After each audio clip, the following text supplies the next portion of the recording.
and that's kind of where I want to transition into.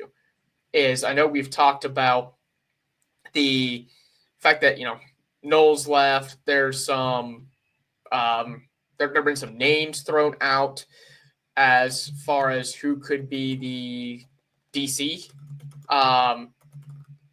Matt Guerrieri, and he seems to be the favorite right now to get promoted up there. He was a former defensive coordinator, so that would make me feel better. There's also been talk about him possibly being a co-DC with Tim Walton. And then there was also talk about bringing in Randy Bates from Pitt. So of those three scenarios, which of those do you feel more comfortable with? I'll give you a little bit of time to think about that here. Go ahead and run. Ohio State, Michigan, the greatest rivalry in sports deserves the greatest debate in sports. Monday, February 17th at 6 p.m. Eastern Time on the main channel. It's the Ohio State, Michigan all-everything debate with me, taking your calls all night if it takes all night. I'm pulling no punches, so beware. Bring your best intel. It's the Ohio State, Michigan all-everything debate. It will be epic. February 17th, 6 p.m. Eastern Time. Be there. So, yeah, be there. That will be epic to see. But in the DC. So, which of those three options do you like the most? Gutierrez. I was against. I wouldn't say against it, but I wasn't really for it at first. But here, he kind of reminds me of, I won't say he reminds me of, but I feel as though if someone makes you the assistant defensive coordinator, they're doing it for a reason. And usually, it might be a guy who's not a position coach. I mean, he might be an assistant, but they have enough belief in the guy to where they're like, no, he knows enough. He's very smart. He's up and coming. He's a fast riser. The same thing you say, you want to find someone who's a rising star in that space as an offensive coordinator. He is that as a defensive person or a defensive coach.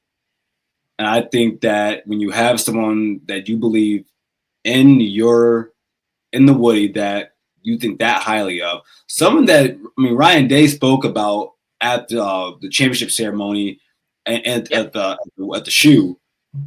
Yep. Well, but put your money where your mouth is and make him the guy. I think that if he's that talented and you think that highly of him, put him in the position.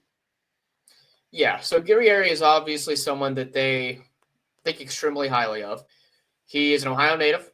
He's only 35, and he's been a co-DC at two different stops. He was one with Duke from 2018 to 2021, and he was with Indiana in 2023 before he came here.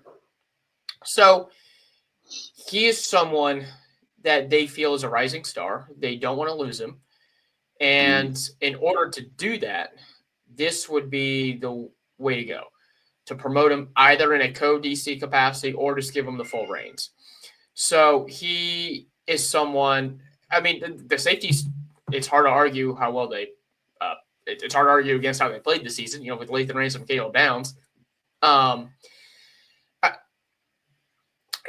me, if they were going to do it, I would prefer them to do a co-DC model with him and Walton if they were going to keep the hire internal, because Walton has already proved to be a recruiting superstar as well. He's kind of, I know you mentioned this last week, he's kind of the Brian Hartline of the defense, where he's a great recruiter, has shown the ability to develop at that position, but you also want to keep him because other programs are going to notice his value and they're going to try to poach him. So, making him the co-DC, but having Guerrieri the play caller on defense, I think is the way to go if you're going to do it an internal hire. Now, again, I'm not sure if I want an internal hire here. I would actually be more inclined to go for an external hire with the defense than I would be on offense. And the name that's been thrown around is Randy Bates. The issue with Bates is he's already, he's 64 years old right now. He's not going to get any younger. You're going to be in the same position that you were with Chip, where you've got an older guy who, he's never been a head coach before. If the defense starts playing well, then all of a sudden he's going to start getting calls. He's an alumnus, so that's why his name's been thrown around. And, Pitt's defenses have been pretty decent these last 5 years. Yeah. So I think it would be a good hire if that's what they go with.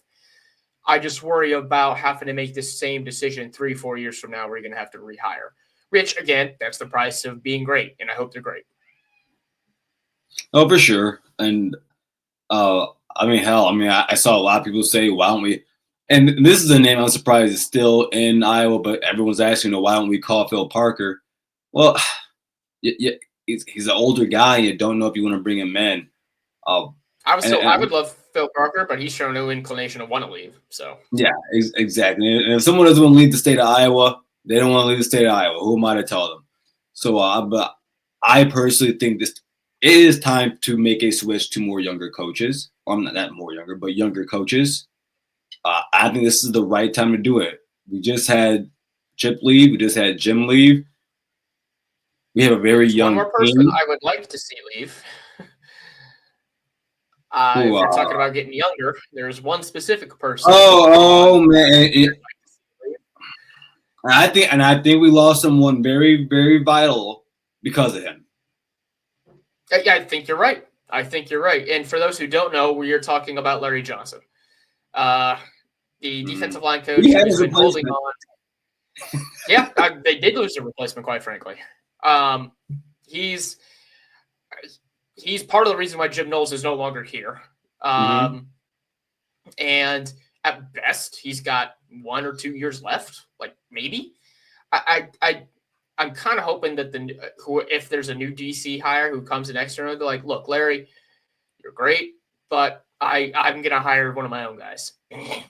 That would be my preferred scenario. Because, the man's he's about 70 years old. Like, let's stop beating around the bush here. He did great things. He's been on 2 different national championship teams now. But it seems like things may have passed him by a bit, specifically on the recruiting trail. So I think it's time to let go. Well, that's what I was going to ask you about. Because on the recruiting, like when you talk, like with last year when guys like Ezra Houston and the rest of those recruits are talking, the way they talk about Larry Johnson, like it's so funny. I feel as though the recruits hold him in a higher regard than we do as fans. And I think it's because of what we've seen over the last few years as fans. I think we have every right to feel the way we do. But as soon as I saw the news, man, I just at some point, good God, Larry's got to go. Yes, and you talk about the recruits and how they speak of Larry Johnson. Make no mistake about it. Larry Johnson was a very good defensive line coach for a very long time, even going back to his time at Penn State. Yeah. So he has been really good. The guys he brought in over the last 10 years have been great. Joey Bosa, both Bosa brothers, Chase Young, Tyquan Lewis, Jack Sawyer, JT Tuimoloau.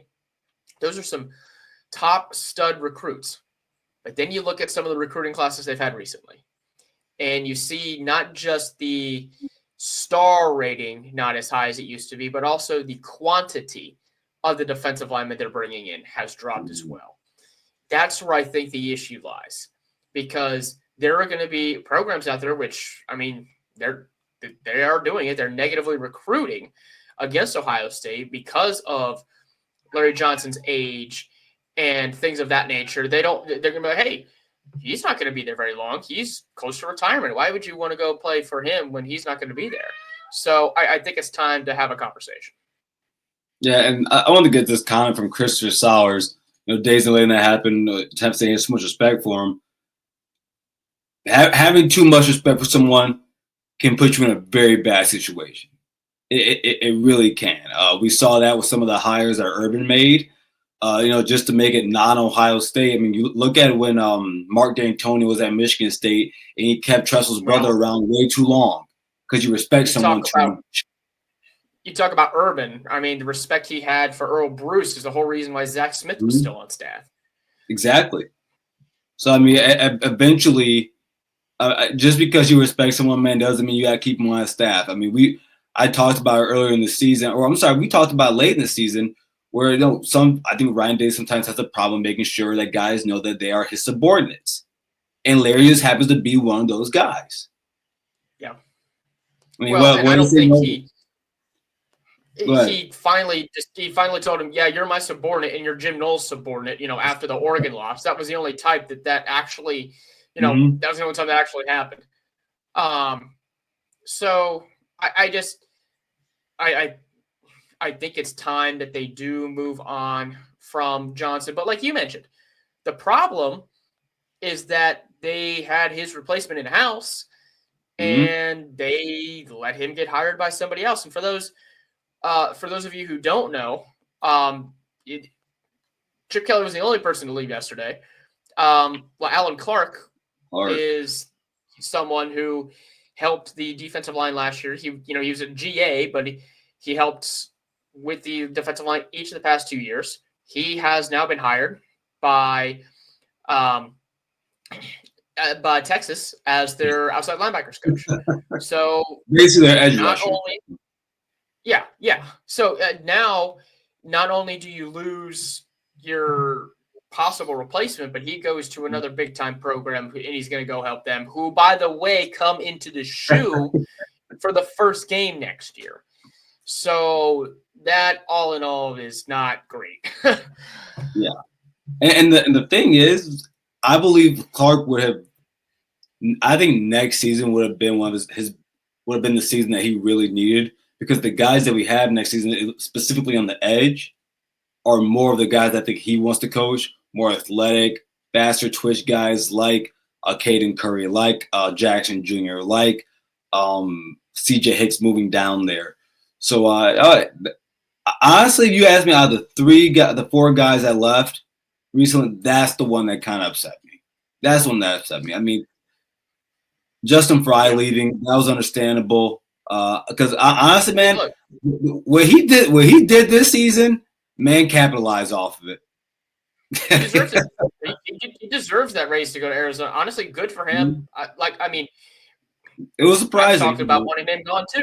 Yeah, so I mean, he deserves all his flowers. Wish him all the luck, Coach Paris Johnson Jr. and all those guys. But I want to get to this.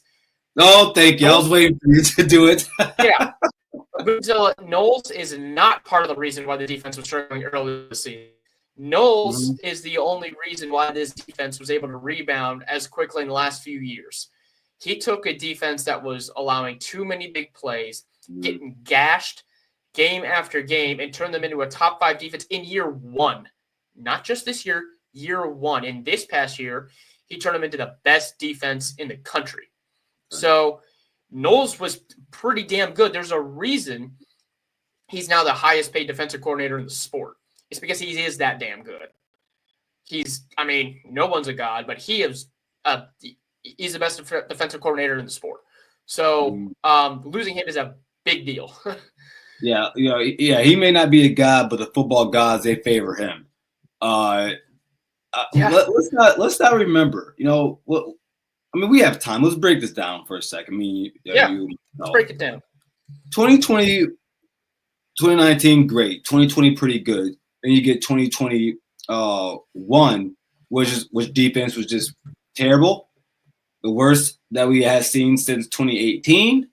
And which means that if you're close to 2018, you're probably one of the worst ever come through Ohio State. And then he comes in 2022. Now the defense is still struggling. They're still giving up a lot of big plays, as we saw in the Michigan game, as we saw in the Georgia game, and as we saw in the Oregon game. I'm sorry, that was 2021. But from the year before. Yeah. But the defense did get better. They went from being top 80 in 2021 to top 20 his first season. Then you bring in 2023 when he gave us one of the best Ohio State defenses we have seen in recent history. They were top 3 last season, were they not, Brian? Yeah. Behind Michigan, I believe. I don't remember who's in front of them, but just as you said, they come in this year. They finished this year now at number 1. By the way, before the season, Ryan, I had posted something from a hot take I had, and I guess it wasn't that hot anymore. But I said, I guarantee Ohio State will give up less than 175 passing yards a game next season. Without doubt, they did. And so what he did for this defense was just outstanding. And it can't be overlooked. Yeah.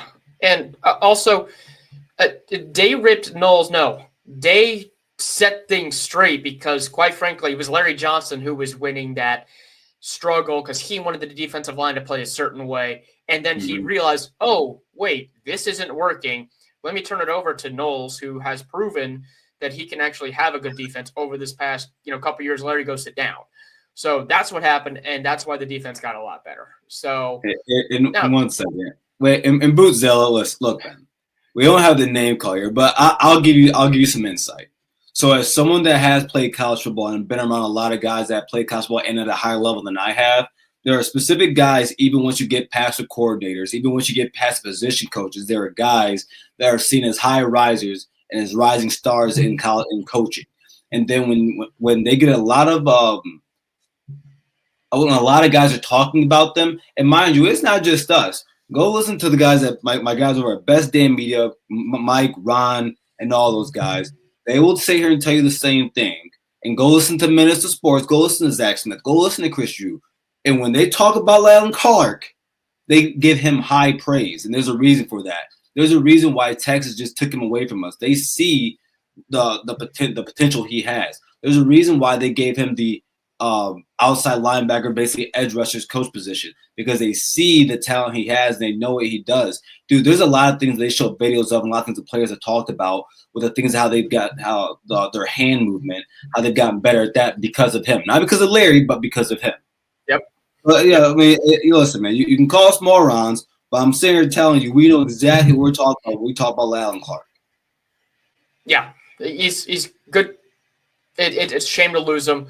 But who would be the ideal defensive coordinator in our eyes?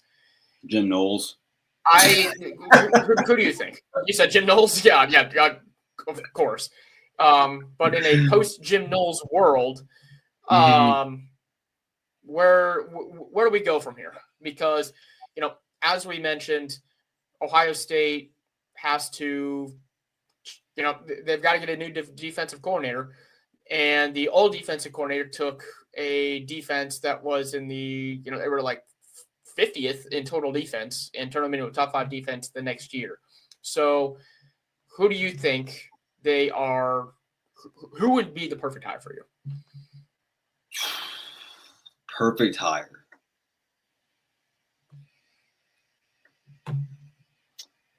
You know what? I'm gonna let you answer. I have my notes right here because I have like a bunch I'll of go notes. ahead and fire one. Yeah, go ahead and fire. Of the available options, it's someone we've already mentioned. I mean, I understand he's not necessarily the youngest person out there, but if you give me Phil Parker, I'd be happy with that. Ohio native.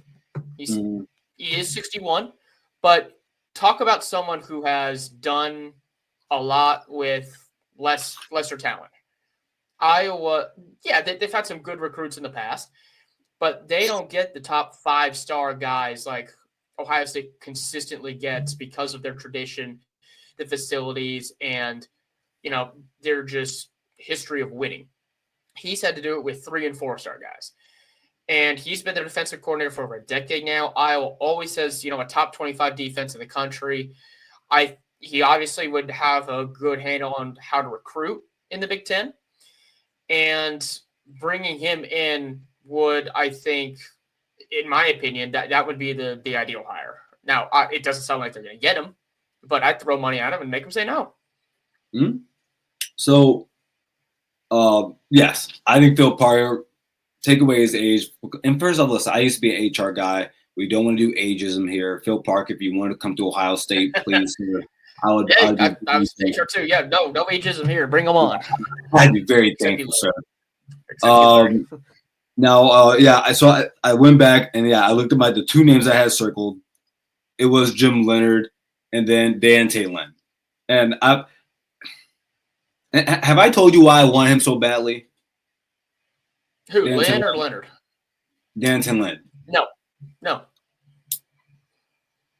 Football is like in the NFL and college football, it's a copycat league.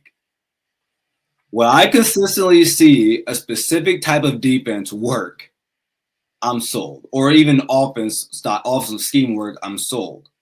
Whatever the Ravens have been doing over the last 10 years is clearly work. It has clearly worked.